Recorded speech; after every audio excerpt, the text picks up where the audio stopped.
మన తొలి వెలుగు ప్రేక్షకులు అందరికీ నమస్తే. ఇంకో తండ్రి, తల్లి, చెల్లె, ఒక అక్క, నలుగురు ముచ్చట ఇది. వీళ్ళ నలుగురి మధ్యలో ఇంకోడు ఉన్నాడు. ఆ ఇంకోని ముచ్చట కూడా చెప్తా. అయితే తండ్రిని చంపిందంట, తల్లిని చంపిందంట, అడ్డం వస్తే చెల్లెని చంపిందంట. మరి తల్లి, తండ్రి, చెల్లెని ఏమక్కర చంపొచ్చు? ఏమక్కర చంపిందంటే వీళ్ళంట ఒక పొరపాటు చేసినట్ట. తల్లి, తండ్రి, చెల్లె ఏం పొరపాటు అంటే ఈమె దృష్టిలోనే పొరపాటు. అది సమాజ దృష్టిలో పొరపాటు కాదు, ఈమె దృష్టిలోనే పొరపాటు. ఈ తల్లిదండ్రి చెల్లె చేసిన పొరపాటు ఏంటంటే ఆమె అనుకున్న రకంగా ఈమంట ఓలో ఏం పేరు శ్వేత.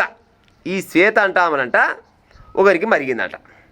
ఒకరికి మరిగి ఆయనతో పాటు సహజీవనం చేస్తున్నాడు. అందమైన పేరు సహజీవనం అంటే ఉంచుకొని 2 నెలల పాటు ఉంచుకొని ఆయనతోటి అన్ని రకాలుగా కాపురం చేస్తుంటే ఆడ వస్తువులు పోతోళ్ళు అంతా కలిసి తల్లిదండ్రులు చూడరా, అరే నీ బిడ్డ ఏందే పలానా ఉంచుకుంది పాడైపోను, ఓ పెళ్లి లేదు పెడాకు లేదు ఉత్తగానే తిరుగుతుంది అని అంటే, బిడ్డ నీ దండం పెడతా, నీ కాలు మొక్తా, నువ్వు ఆ పని చేస్తున్నావు అది తప్పు బిడ్డ, నీ దండం పెడతా, మా అమ్మగారు నా మాటేను, నీకు ఇంకోనికి ఇచ్చి పెళ్లి చేస్తా, వాడు మంచోడు కాదు, వాడు లంగా దొంగ బయటవైగాడు, ఆయన కాడికి వెళ్ళిరా బిడ్డ అని చెప్పిరట.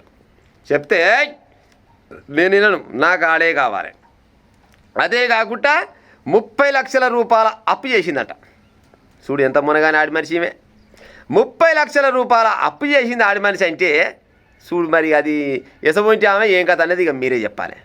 30 లక్షలు అప్పు చేస్తావు, ఆ నూనె ఉంచుకుంటావు, మళ్ళీ అంతుడు సహజీవనం చేసి నా ఇజ్జతంతా పోతుంది బిడ్డ అని చెప్పిన పాపానికి ఉంచుకున్నోడు ఈమె తల్లిని చెల్లెని పిల్లని కలిసి పొట్టు పొరక కొట్టి కత్తులతో కొట్టి చంపేసిరంట.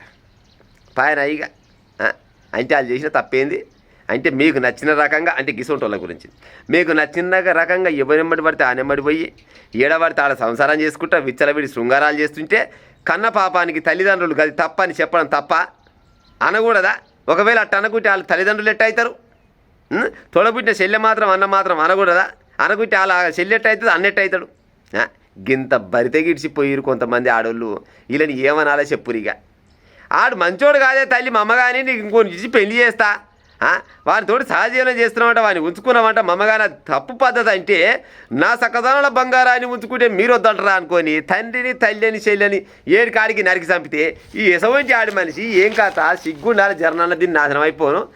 ఆయన పేరు ఏం పేరు? ఉంచుకునే పేరు కెన్నేత్ అంట. ఆయన పేరు కెన్నేతు, ఈమె పేరు శ్వేత. అయితే శ్వేత 30 లక్షల వరకు కూడా అప్పు చేసినట్టు తెలిసింది. దీని గురించి తల్లిదండ్రులు ప్రశ్నించడంతో కుటుంబంలో గొడవలు జరుగుతున్నాయి. ఈ నేపథ్యంలో సోమవారం రాత్రి కిన్నెత్తో కలిసి శ్వేత తల్లిదండ్రుల అపార్ట్మెంట్కు వచ్చింది. ఆ సమయంలో ముత్తులక్ష్మి అంట, తల్లి పేరు ముత్తులక్ష్మి మాత్రమే ఇంట్లో ఉన్నారు. అప్పుడు ముగ్గురి మధ్య తీవ్ర వాగ్వాదం జరిగింది. తల్లికి ఆలకు లొల్లి అయిందట. తల్లికి ఆలకు లొల్లి అయితే ఆ లొల్లిలో ఇక ఈ ఓపిక రహించిందంట. ఎంతసేపటి తల్లి ఉండి వద్దు బిడ్డ ఆడుతోడు వద్దు అని అంటే అట్ట కాదు అరే నువ్వు పట్టుకోరా భయ అని చెప్పిందట ఉంచుకున్నాని. ఆడు పట్టుకోగానే ఆలస్యం కాతం కత్తి తీసుకొని ఏడు కాడికి పొట్టు పొరక కొట్టేసిందట. కొట్టేసి తల్లిని చంపింది. తల్లిని చంపంగానే ఇల్లంతా రక్తబండాలం అయింది కదా. ఇల్లంతా రక్తబండాలం అయితే మంచిగా సర్పు తీసుకురంట, బకెట్ నీళ్ళు తీసుకురంట, ఇల్లు మొత్తం శుభ్రంగా అడిగి మళ్ళీ కూర్చురంట, టీవీ చూసుకుంటూ కూర్చురంట. టీవీ ఎందుకు మళ్ళీ ఇంకా నాయన రావాలి చెల్లె రావాలి కదా, నాయన రావాలి చెల్లె రావాలనుకొని ఎదురు చూస్తురంట. రానే వచ్చినట్ట వాళ్ళు బయటకి పోయినట్ట, వాళ్ళు రానే వచ్చినట్ట.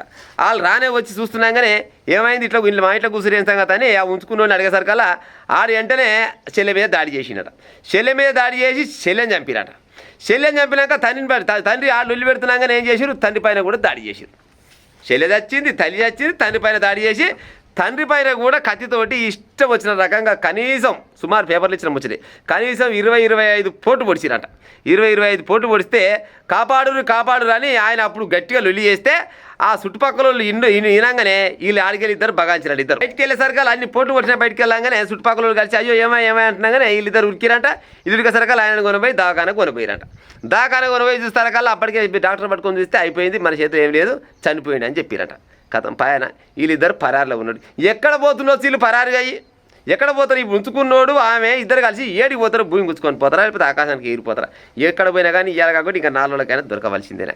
ఇక వీళ్ళు ఏం సంసారం చేస్తారు, వీళ్ళు ఏం పిల్లలకి అంటారు చెప్పురు. ఇక అయ్యా అమ్మని చెల్లెలు చంపినాక కుటుంబాన్ని మొత్తం చంపేసినాక ఉంచుకున్న దగ్గర ఏం సుఖపడుతుండొచ్చు ఆడి మనిషి చెప్పురిగా. గింత అధ్వానం తయారయ్యి పాడైపోను. ఒకవేళ తల్లిదండ్రులు చెప్పకాడు చెప్తారు అమ్మ ఈ ఊరు కాబట్టి ఇంక దునియా కరువు ఉందా పాడైపోయి ఇంకేమైనా బత్త అనుకొని లేచిపోయి బత్తమే. అట్ట లేకుండా తల్లిదండ్రులకు తెలిసేటట్టు అవి ఎదురుగా ఓని పెట్టుకొని ఉంచుకుని ఉంటే ఏ తల్లిదండ్రులు అయినా కానీ మరి గిట ప్రశ్నించకుంటే మరి ఏం చేస్తారు చెప్పు.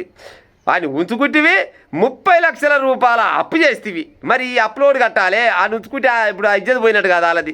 గింత అధ్వానంగా తయారయ్యారు ఈ మధ్య కాలంలో. అయితే అసలు ఏం చేస్తారు ఏం కథ అనేది అర్థం కాకుండా పోయింది. మా అమ్మ కానీ మీరు ప్రేమిస్తే ప్రేమించి ఉపాయం చేయరి, ఆడు కూడా ఏమైనా పని చేసుకుంటాడా ఏమైనా చూసుకోరు. కానీ ఏమి లేదు ఈ కాలంలో కొంతమందికి అంటేనేమో ఈ కాలం తప్పని పుచ్చారు. కానీ కింద బైక్ ఉందా లేదా, జేబులో సెల్ ఫోన్ ఉందా లేదా, కథం బ్యాంక్ బ్యాలెన్స్ తోటి అక్కర్లేదు, ఏ దేశాలతో అక్కర్లేదు, ఏది అక్కర్లేదు, ఏటో పోతామా బతికిన రోజులు బతాం లేకపోతే లేదని ఇష్టం వచ్చిన రకంగా కొంతమందికి ఈ పని చేస్తారు. మా అమ్మ కానీ అయ్యమ్మల చంపే అసలు ప్రేమలు ఈ ఎక్కర్రాని ప్రేమలు పాడైపోను.